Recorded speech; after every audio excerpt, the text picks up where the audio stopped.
नमस्कार दोस्तों।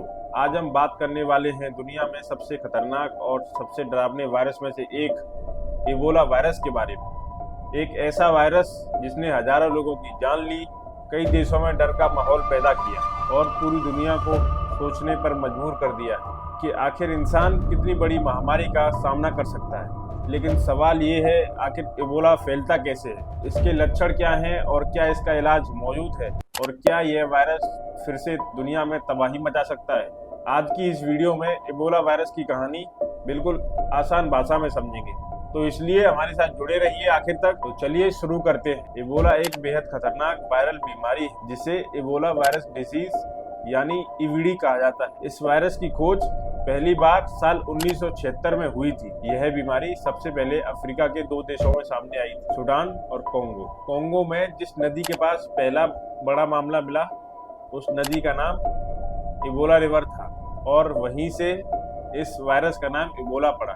यह वायरस इंसान के शरीर पर बहुत ही तेजी से हमला करता है। यह शरीर की इम्यून सिस्टम यानी रोग प्रतिरोधक क्षमता को कमजोर कर देता है और कई अंदरूनी अंगों को नुकसान पहुंचाता है। इबोला इतना खतरनाक इसलिए माना जाता है क्योंकि इसकी मृत्यु दर बहुत ज्यादा हो सकती है। कुछ आउटब्रेक्स में लगभग 50% से 90% तक मरीजों की मौत हुई। इबोला आखिर फैलता कैसे?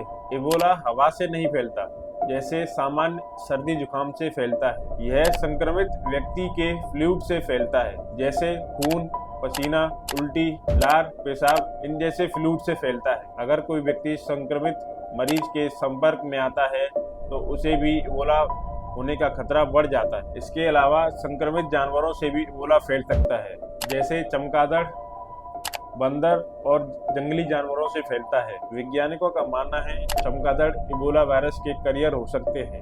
अस्पतालों में अगर सुरक्षा का ध्यान ना रखा जाए, डॉक्टर और नर्स भी संक्रमित हो सकते हैं। इसलिए इबोला मरीजों के इलाज के लिए पीपीई किट्स का इस्तेमाल किया जाता है। इबोला के शुरुआती लक्षण जैसे बुखार जैसे हो सकते हैं, लेकिन धीरे धीरे बाद में एक बीमारी गंभीर रूप ले लेती है। शुरुआती लक्षण जैसे बुखार, कमजोरी, सिर में दर्द, मांसपेशियों में दर्द, गले में दर्द आदि लक्षण हो सकते हैं। इसके बाद उल्टी, पेट दर्द, शरीर पर रैशेस, दस्त आदि हो सकते हैं।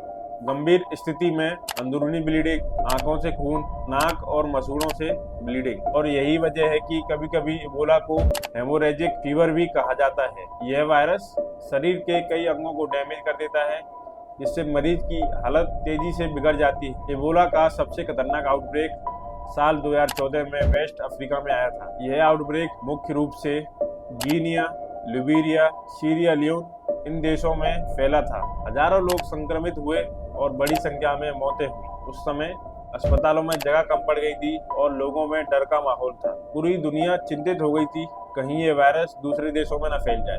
WHO ने इसे इंटरनेशनल हेल्थ इमरजेंसी घोषित कर दिया था। इस आउटब्रेक ने दुनिया को सिखाया कि इस महामारी से लड़ने के लिए अच्छा हेल्थ केयर सिस्टम कितना जरूरी है। पहले इबोला के लिए कोई खास दवा या वैक्सीन नहीं थी, लेकिन लगातार रिसर्च करने के बाद कुछ वैक्सीन और ट्रीटमेंट विकसित किए जा चुके हैं। आज कई देशों में इबोला वैक्सीन का इस्तेमाल किया जाता है, जिससे संक्रमण फैलने से रोकने में मदद मिलती है।